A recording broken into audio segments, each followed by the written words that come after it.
Oi pessoal, sejam todos bem-vindos à aula 12 do curso História do Cristianismo e do Espiritismo. Eu sou o Fábio, um dos dirigentes, e hoje trataremos da prisão, julgamento e crucificação de Jesus.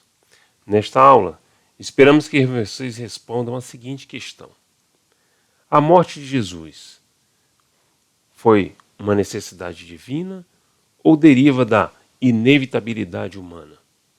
E vamos fazer isso por meio de um olhar histórico para os acontecimentos do último dia de Jesus.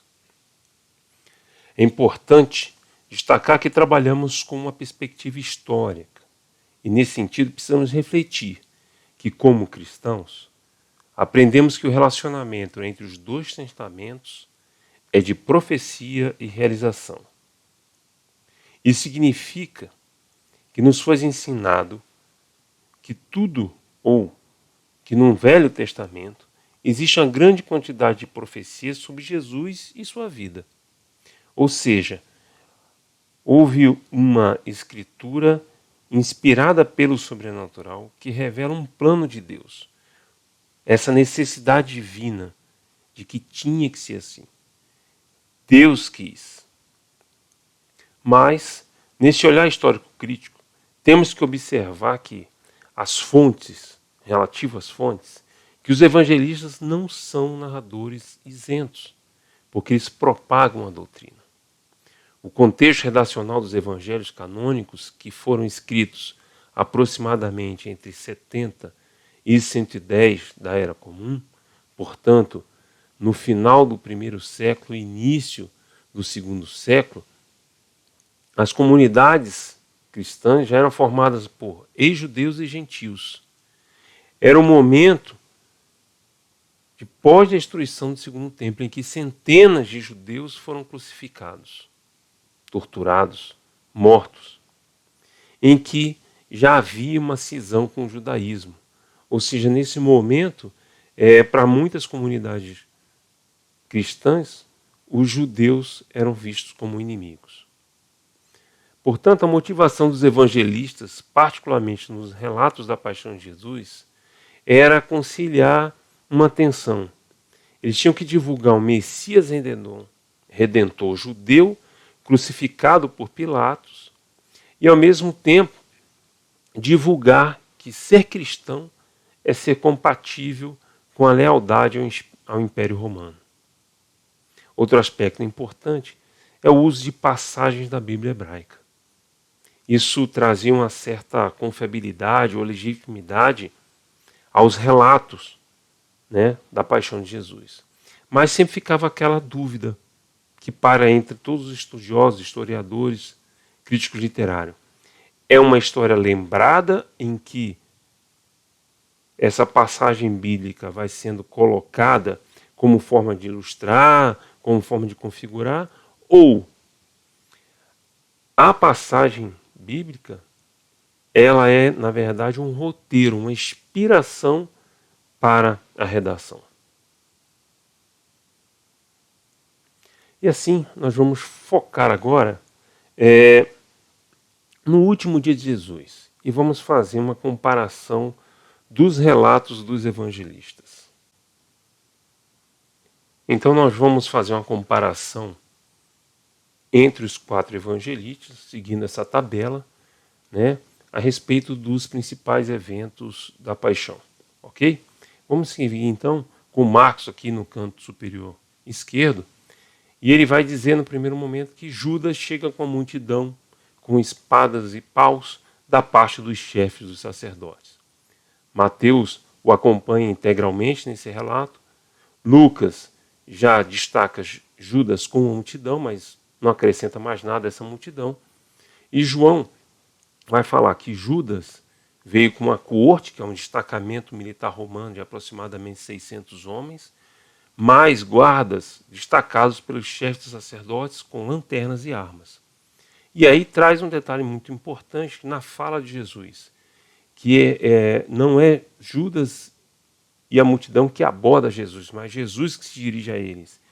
E quando Jesus pergunta quem eles procuram, eles falam que é Jesus, ele responde, eu sou. E nessa fala que remete ao nome de Deus, usado, uma das formas de se referir ao nome de Deus no Antigo Testamento, os homens todos caem por terra. Isso aí demonstra, então, o poder em Jesus, né? Mostrando aquela tradição tardia cristã que está presente no Evangelho de João. Bom, sigamos. Então, do lado esquerdo aqui, Marcos, um dos presentes, tira a espada e decepa a orelha do servo do sumo sacerdote. Mateus segue esse mesmo relato, mas acrescenta que Jesus detém o discípulo e diz que poderia inclusive enviar anjos, que não era para se preocupar. Lucas, por sua vez, fala a mesma coisa, mas acrescenta também que Jesus detém o discípulo e que também cura a orelha do servo. João, por sua vez, coloca isso aí, mas identifica o discípulo como Pedro, que era quem trazia a espada. Depois, Marcos coloca que Jesus protesta a inocência e faz referência, né, ao que está nas Escrituras, que aquilo estava acontecendo porque precisava ser cumprido o que estava nas Escrituras. Mateus e Lucas o acompanham nesse mesmo relato, mas João não consta nada. Marcos coloca que os discípulos fogem. Mateus também repete. Lucas não fala nada sobre isso. E em João, Jesus é que dispensa os discípulos, dizendo que está seguindo ou cumprindo as Escrituras. Por fim, nesse evento, a gente quer destacar uma situação inusitada. Marcos descreve que um jovem o seguia vestindo um lençol, e aí quando foram tentar prendê-lo, ele fugiu nu, né? Deixou o lençol cair e fugiu nu. E aí, muito estranho, porque nenhum dos outros evangelistas traz esse dado, mas a gente verifica que isso é uma passagem que está lá no profeta Amós 2,16, trazendo aquela ideia justamente de o que será.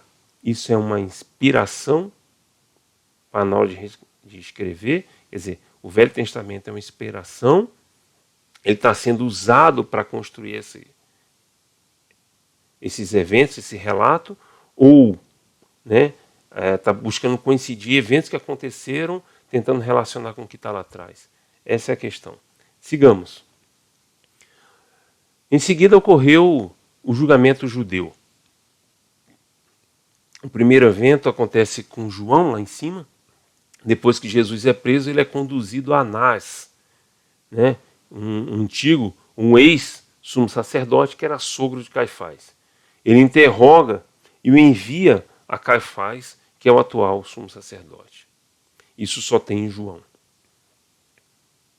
Nos demais evangelhos, então em Marcos, nos sinóticos, começando aqui em Marcos, Jesus é encaminhado para a residência do sumo sacerdote. Em Mateus, já é identificado como residência de Caifás. E Lucas coloca a residência do sumo sacerdote. João, então, fala de Jesus na residência de Caifás. Nessa residência, Marcos vai dizer que houve um julgamento noturno no Sinédrio.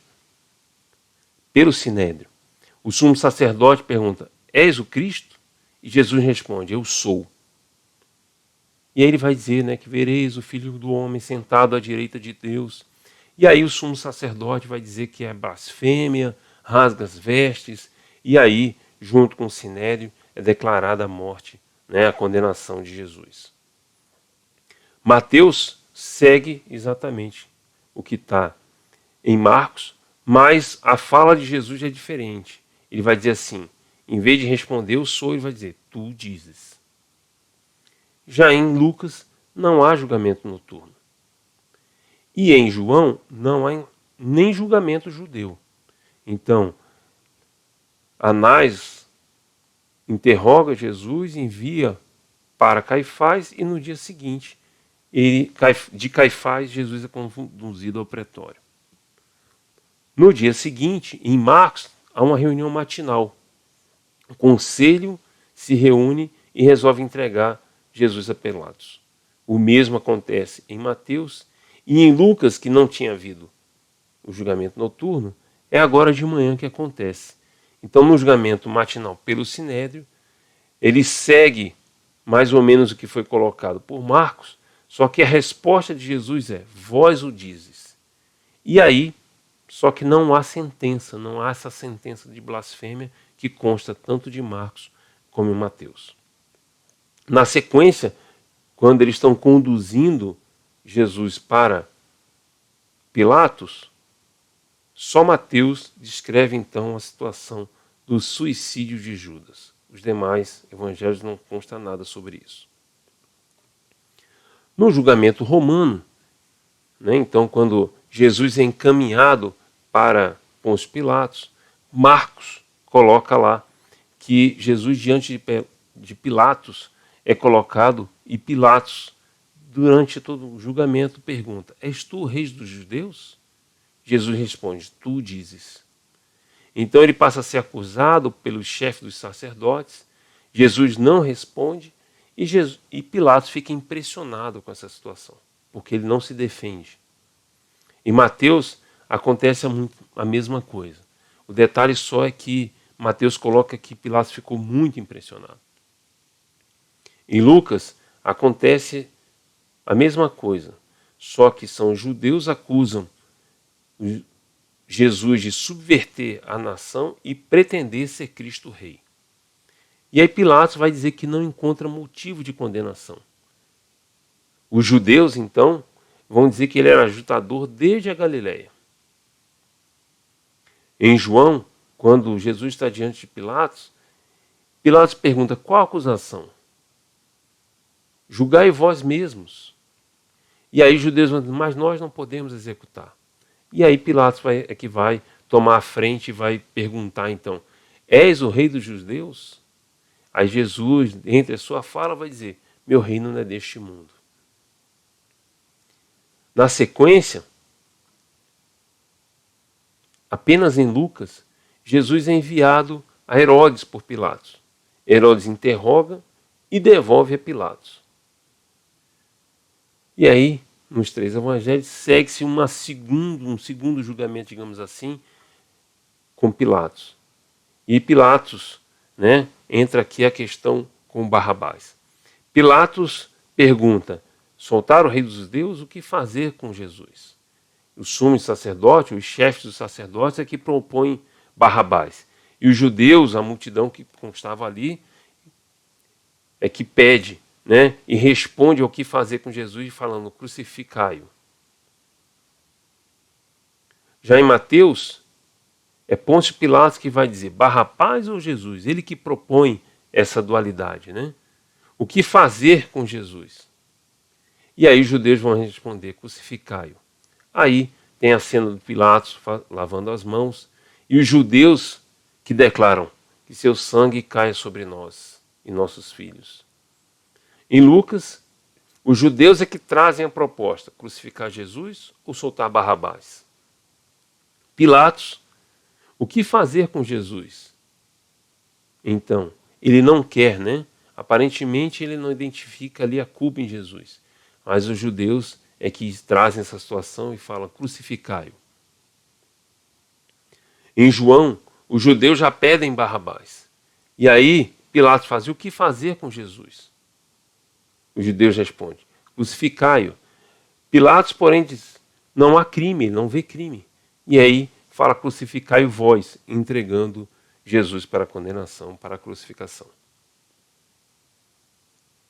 No evento seguinte, então, com a crucificação, a gente vai ver em Marcos que no caminho da cruz, Simão de Cirineu carrega a cruz para Jesus. Ele é convocado para fazer esse transporte. Em Mateus acontece a mesma coisa, só que ele destaca que Simão de Cirineu era pai de Alexandre Rufo. Em Lucas acontece a situação do Simão de Cirineu, mas diz que era acompanhado por uma multidão e por mulheres de Jerusalém. João não faz referência a alguém carregando a cruz para Jesus. No Gólgota, chamado Caveira, quer dizer, o local da crucificação, foi dado vinho e fel para Jesus, que provou, mas não bebeu, segundo Marcos. Mateus acontece a mesma coisa, mas ele fala que foi vinho e mirra, e Jesus não tomou.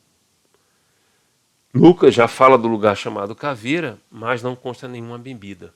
Da mesma forma, João fala do Gólgota, mas também não tem nenhuma bebida. Em Marcos, Cristo é crucificado com mais 2, e está dito que é para cumprir as Escrituras. E os ladrões o insultavam. Em Mateus, segue o mesmo relato. Lucas fala dessa crucificação com Deus, mas ele traz um bom ladrão e um outro que insultava. Um diálogo entre eles e deles com Jesus. E aí Lucas acrescenta uma frase famosa de Jesus: Pai, perdoa-lhes, porque não sabe o que fazem. Isso só tem em Lucas. Em João também consta a presença dos 2 ladrões sendo crucificados com Jesus. Na sequência, em Marcos, a gente verifica que eles repartiram suas vestes. Então, os guardas que estavam ali repartiram as vestes. Uma referência ao Salmo 22. E isso consta tanto em Mateus, como em Lucas, como em João. Sobre a culpa, né, de Jesus, na cruz, então, Marcos coloca que fica a inscrição da culpa, Rei dos Judeus. Isso é seguido por Mateus e Lucas, mas em João tem um detalhe a mais. Foi Pilatos que escreveu, e ele escreve em latim, grego e hebraico. Sobre a morte e o sepultamento de Jesus, a gente vai verificar em Marcos que de longe, mulheres da Galileia, mais Maria Madalena, Maria, mãe de Tiago e José, e Salomé acompanhavam o sepultamento. Mateus vai dizer que também de longe eram mulheres da Galileia, Maria Madalena, a mesma Maria, mãe de Tiago e José, e a esposa de Zebedeu. Lucas fala que era à distância, mulheres da Galileia, e acrescenta todos os seus amigos, mas não define quem são essas mulheres. Em João há um relato diferente. Fala que perto da cruz estava Maria, sua mãe, a irmã dela, Maria de Clopas, Maria Madalena e o discípulo a quem amava. E daí vem aquele diálogo: Maria, eis aí teu filho, assim por diante. Isso só consta em João. Em Marcos, com a morte de Jesus, ele registra que há uma escuridão da 6ª até a 9ª hora. Quer dizer, do meio-dia até as 3 horas da tarde. E aconteceu com isso uma rasgadura do véu do templo, que separava aí o Santo dos Santos, simbolizando então que o templo se abriu, ele vai, e que Deus não mora mais lá. Bom, em Mateus acontece a mesma coisa, só que Mateus acrescenta que houve um terremoto e que houve a ressurreição dos santos. Lucas também fala dessa escuridão e fala da rasgadura do véu. João nada trata sobre o assunto. Em Marcos, no momento em que vai morrer, ele traz uma fala muito importante de Jesus. Deus meu, por que me abandonaste? Uma clara referência ao Salmo 22, quer dizer, é o início, é o primeiro verso do Salmo 22. E aí fica aquela dúvida: Jesus repetiu o que estava no Salmo ou o evangelista colocou esse trecho no Salmo na boca de Jesus? Essa é a grande dúvida, a grande questão que os historiadores não conseguem resolver. E aí, nesse momento, nessa situação em que ele está prestes a morrer, Marcos acrescenta que foi dado a Jesus uma esponja com vinagre, ele soltou um último grito e, fruto dessa escuridão e tudo mais que aconteceu, o centurião que estava ali reconhece Jesus como Filho de Deus. Mateus repete esse relato, Lucas já faz diferente. Não tem esse Deus meu, ele fala: Pai, em tuas mãos entrego o meu espírito. E o centurião vai falar que Jesus, vai reconhecer Jesus como um justo. Além disso, Lucas coloca que a multidão que assistia aquilo lá fica arrependida e sai batendo no peito e tal. Em João, Jesus fala, tenho sede, fazendo uma referência também ao Salmo 22. Daí é dado esponja com vinagre com ele. E aí o que ele fala no final é está consumado, ele falece, e aí ele tem um dos lados transpassado por um soldado romano. Após a morte, por ocasião do sepultamento, José de Arimateia, colocado em Marcos como ilustre membro do conselho, procura Pilatos então para pedir autorização para fazer o sepultamento de Jesus. Em Mateus, José de Arimateia é identificado como um homem rico e discípulo de Jesus. Em Lucas, José de Arimateia é colocado como um homem justo e bom que esperava o reino de Deus. João coloca que José de Arimateia era um discípulo de secreto e acrescenta Nicodemos, que vem ajudar José de Arimateia com ungüentos, mirra e tal, para dar um tratamento mais, um sepultamento mais divino para Jesus. O sepultamento ocorre, segundo Marcos, num túmulo na rocha que é fechado com uma pedra. E ali está observando Maria Madalena e outra Maria. Mateus coloca que é esse mesmo túmulo, mas que essa pedra é colocada, é selada e é solicitada uma guarda. Né? Os judeus, os sumos sacerdotes, os chefes dos sacerdotes, eles solicitam para que fique uma guarda, para que ele não venha a ser roubado e dizer que foi ressuscitado. Então a gente vê aí aquela ideia de uma transposição. Né? Quem está escrevendo já sabia que haveria ressurreição.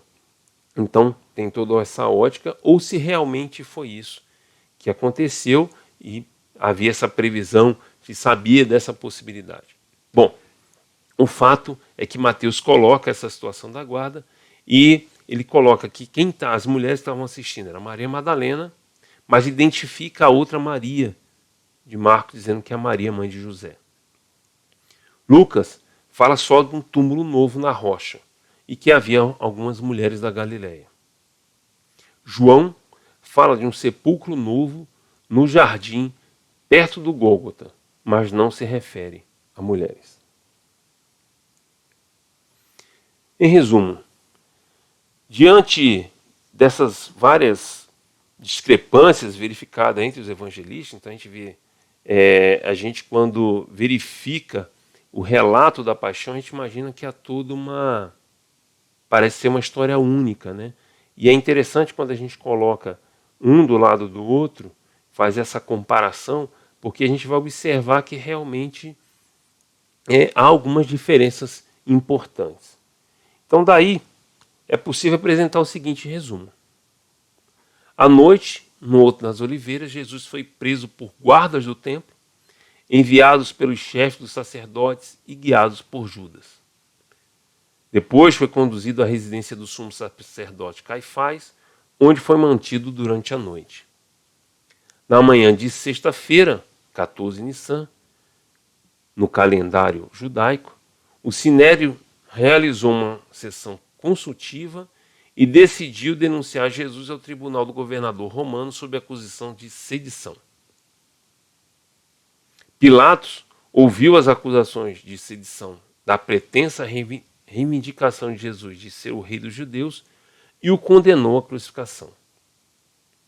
Com a permissão de Pilatos, José de Arimateia colocou o corpo de Jesus numa tumba talhada na rocha, pouco antes do início da Páscoa, 15 Nissan e do sábado. Portanto, de acordo com o historiador Gesa Vermes, Jesus, crucificado na véspera da Páscoa, morreu na sexta-feira de 7 de abril do ano 30 da Era Comum, muito provavelmente. Né? Então a gente consegue mais ou menos delinear esses fatos, esses relatos, como uma sequência do que provavelmente aconteceu com Jesus nos eventos que foram chamados de Paixão de Cristo. Sigamos então para a gente pensar numa outra questão. Quem matou Jesus? E aí nós vamos buscar responder essa questão analisando os principais atores da história da Paixão. Vamos em frente. O primeiro grupo, o primeiro ator, digamos assim, são os judeus como um todo. E aí a primeira questão para a gente pensar aqui é o paradoxo das multidões. A hostilidade generalizada dos judeus no último dia de Jesus versus a multidão de seguidores. Entrada triunfal, as pregações. Quer dizer, como que Jesus é aclamado, bem recebido em Jerusalém, e de repente, no seu último dia, a multidão tinha um verdadeiro ódio por ele. A explicação racional para isso é que atribuir a tendência hostil dos evangelhos ao antijudaísmo da igreja primitiva cristã. Então, quando a gente olha para o evangelho e vê um sentimento antijudaico, na verdade, é por causa do contexto em que os evangelhos foram escritos. Quando a gente olha para o personagem Judas, um desses atores, a gente vai pensar que foi um discípulo escolhido por Jesus e era um dos 12. E o paradoxo presente aí nessa pessoa, no Judas, é que ele era um apóstolo que curava e expulsava demônios, mas foi dito que ele traiu porque ele era um seguidor possuído por Satanás. Ele, um seguidor traidor que foi possuído por Satanás. Isso está em Lucas e João. Então, qual foi a ação de Judas nesse contexto? Ele traiu Jesus, entregando-os aos guardas do templo. E qual teria sido a sua motivação? Dever ou interesse pessoal? Marcos vai dizer que quando ele entregou, ele recebeu uma quantia em dinheiro dos chefes dos sacerdotes. Mateus já vai dizer que ele foi lá negociar e que recebeu 30 moedas de prata. Mas será que foi isso mesmo? É muito difícil a gente saber qual foi realmente o interesse que estava por trás disso aí. Será que ele estava cumprindo realmente um dever? Será que foi algo que foi combinado e assim por diante? Há verdadeiras teorias de conspiração aí. Principalmente depois que descobriram lá o Evangelho Apócrifo de Lucas, que tenta colocar uma outra visão de Lucas a partir da comunidade gnóstica que a gente vai verificar numa aula mais para frente. O importante é entender que realmente é muito difícil a gente chegar aqui e entender qual é a motivação, porque nas fontes principais, as mais confiáveis, a dos evangelhos, por exemplo, não tem nada muito claro sobre isso, evidentemente. Fica difícil de comprovar. Passemos então para Caifás. Ele era um sumo sacerdote e ficou por 18 anos nesse cargo, de 18 a 36 da Era Comum. Fazia parte então da aristocracia sacerdotal.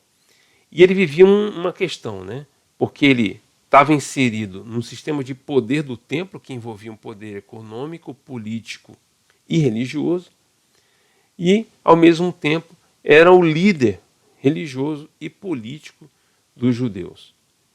É importante entender essa tensão, porque a aristocracia dominava, então ela tinha um modo de vida que era sustentada pela exploração das atividades do templo financeiramente, mas tinha um outro lado de liderança importante.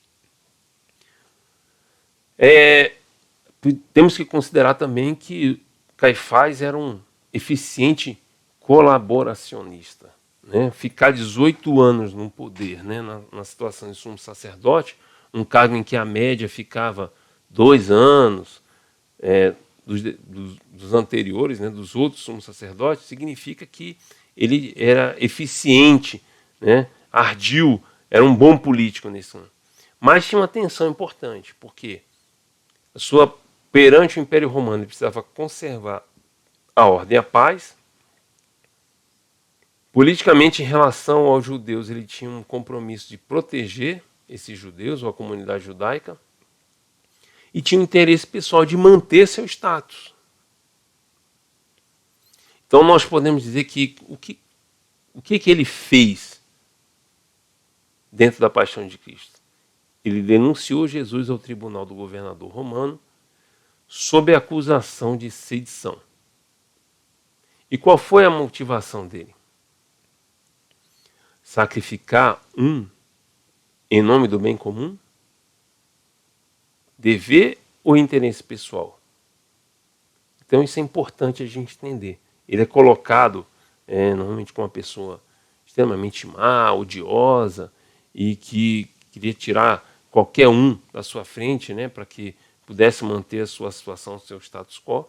Mas a gente tem que, e aí seria uma coisa muito voltada para o interesse pessoal, mas a gente tem que entender esse lado também, né, de que ele via a necessidade de conservar, de proteger a comunidade judaica, porque ele sabia muito bem como é que os judeus atuavam nesse cenário, né, como é que os romanos, atuavam nesse cenário de movimentação, de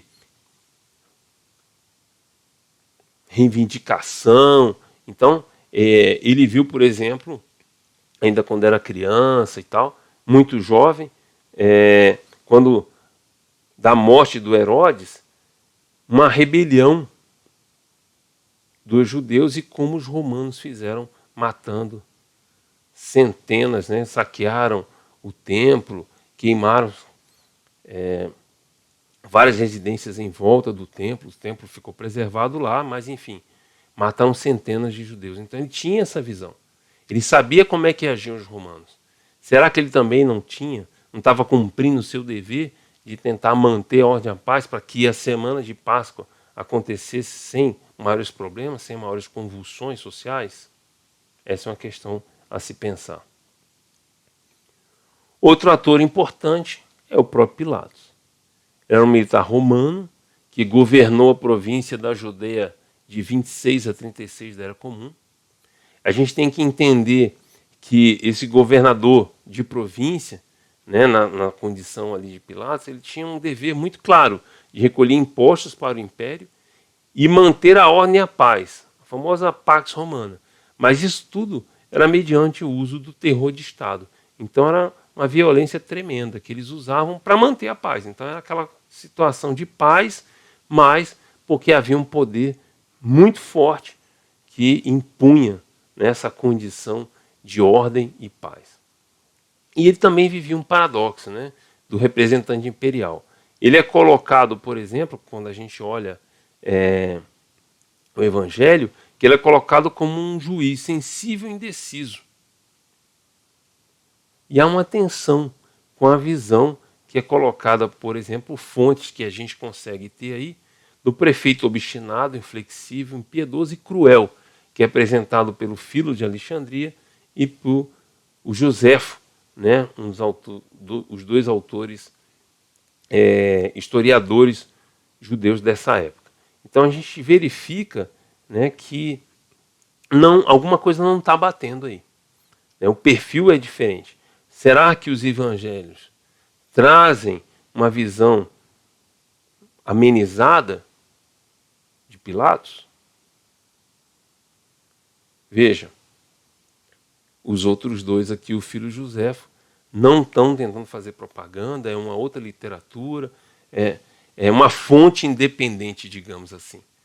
Então a gente pode pensar, né, que até a saída do próprio Pilatos, quando ele sai em 36, ele é mandado para a sede do Império para responder por alguns excessos que cometeu, principalmente julgamentos que ele fez assim de forma muito rápida e matava sem muito escrúpulo. Então, a gente pode colocar aí o Pilatos, qual foi a sua ação, né, dentro do contexto da paixão de Jesus, foi que ele ordenou a crucificação de Cristo, né, a crucificação de Jesus. E qual foi a sua motivação também? A gente pode refletir sobre essas duas questões. Foi dever ou foi interesse pessoal? Ou seja, Jesus realmente estava causando algum problema e ele precisava ser detido porque ele representava ali o império? Ele tinha que manter a ordem e a paz? Ou, como de repente sugere os evangelhos, ele não viu em Jesus uma ameaça, mas para se manter, né, no posto, para fazer com que as coisas ficassem tranquilas, para que a Páscoa, que era sempre um evento complicado ali na região, lá em Jerusalém, ele, independente se ele é culpado ou não, vou aproveitar e vou mandar crucificá-lo para deixar aqui, né, segundo o seu modus operandi, deixar como exemplo para que outras pessoas não vão fazer, e eu tenho uma semana tranquila aí pela frente nessa Páscoa. São questões a se pensar também. E por fim, chegamos ao último ator, talvez um dos principais atores aí nesses eventos da paixão, que é Jesus. Ele vive, né, a gente observa na figura de Jesus o paradoxo do profeta do reino de Deus. Ele é o mestre de Nazaré, um pregador carismático, curandeiro exorcista. Mas, nessa semana em Jerusalém, ele passa a ser também o Messias, filho de Deus. Então a gente verifica aquela entrada triunfal, a sua atuação, né, expulsando os vendilhões do templo. Parece que há uma mudança no perfil de Jesus. Como é que é esse profeta? Apaixonado pelo reino de Deus, que cura, que é inclusivo, que traz uma paz? Ou é esse que já chega para afrontar todo aquele sistema de dominação? É importante a gente colocar que ele se pôs em perigo. Ele atraiu seguidores e levou o seu movimento a Jerusalém na época da Páscoa, uma época bem complicada. Ele, naquele momento, né, após o jantar, em que ele via que as coisas estavam se complicando, ele sabia que ele corria risco, porque ele viu o que aconteceu com João Batista, por exemplo, que foi decapitado, né? Ele sabia que corria risco. E aí, após a sua movimentação ali em Jerusalém, ele não saiu. E mais, durante o seu julgamento, não falou em sua defesa. E qual foi a ação de Jesus nesse contexto da paixão? Ele desafiou o sistema de dominação. Qual foi a motivação dele para fazer isso? A paixão pelo reino de Deus. Quer dizer, a paixão por Deus, pelo seu reino, a paixão pela justiça de Deus. Então a gente tem que entender aqui que é o sacrifício que ele fez até o final pelo reino de Deus. Era a sua causa. E aí vamos chegando às considerações finais. É importante a gente refletir sobre a morte de Jesus. Necessidade divina ou inevitabilidade humana?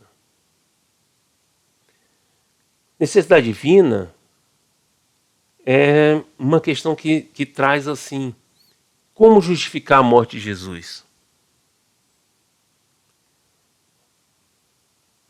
Deus realizou algo de valor, é preciso colocar um propósito. Como é que um justo morre? Deus ia querer isso? Por que Deus permitiu?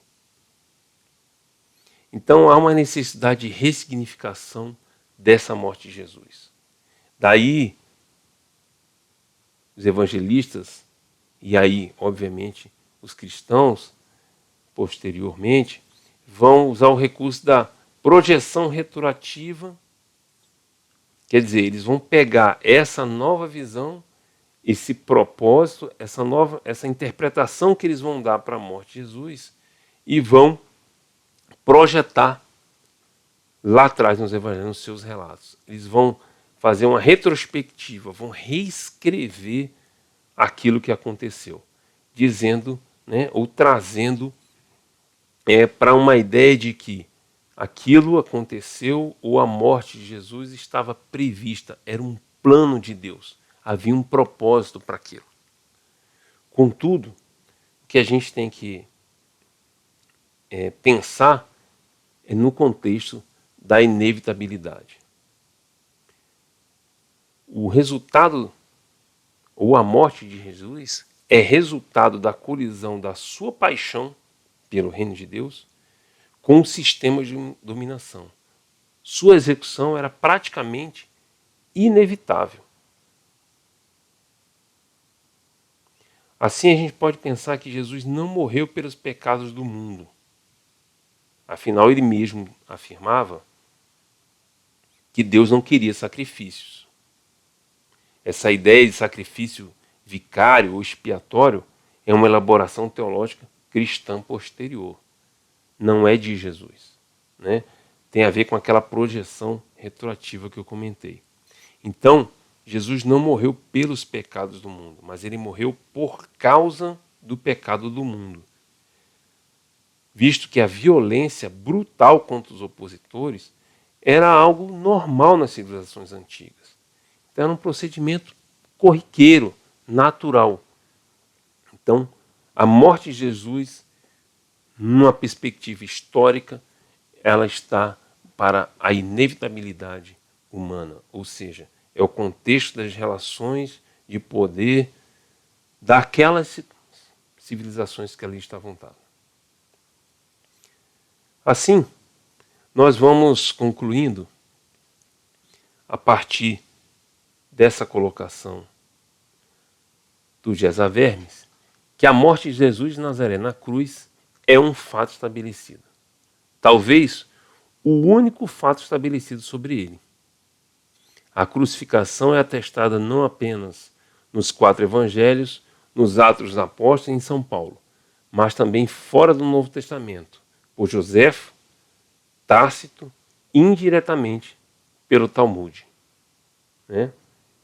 Então, atendendo ao critério, um dos critérios mais importantes para o historiador, que é a multiplicidade de fontes, né? A gente pode afirmar com certeza que a morte de Jesus na cruz é um fato. Todos os demais relatos da paixão podem ser colocados em dúvida, né? Embora atendam a outros critérios. Mas, como a gente viu, eles estão reunidos apenas nos 4 evangelhos canônicos. Eles só trazem uma visão, né, de construção de uma propaganda, então não são narradores isentos, e buscando aquela técnica da projeção retroativa. Né? Eles fazem uma retrospectiva da história e tentam considerar ou ressignificar a morte de Jesus, trazendo então um contexto de necessidade divina, o que não corrobora com a visão dos historiadores. E assim nós vamos chegando ao final, passando para vocês a bibliografia que contribuiu para a confecção dessa aula. E vamos ficando por aqui. Até mais. É isso. E deixamos para vocês aí, porque acreditamos que cada um já tem condições de responder a esta questão: quem matou Jesus? Sobre isso, espero vocês no fórum do nosso ambiente virtual de aprendizagem. Fiquem em paz, fiquem com Deus.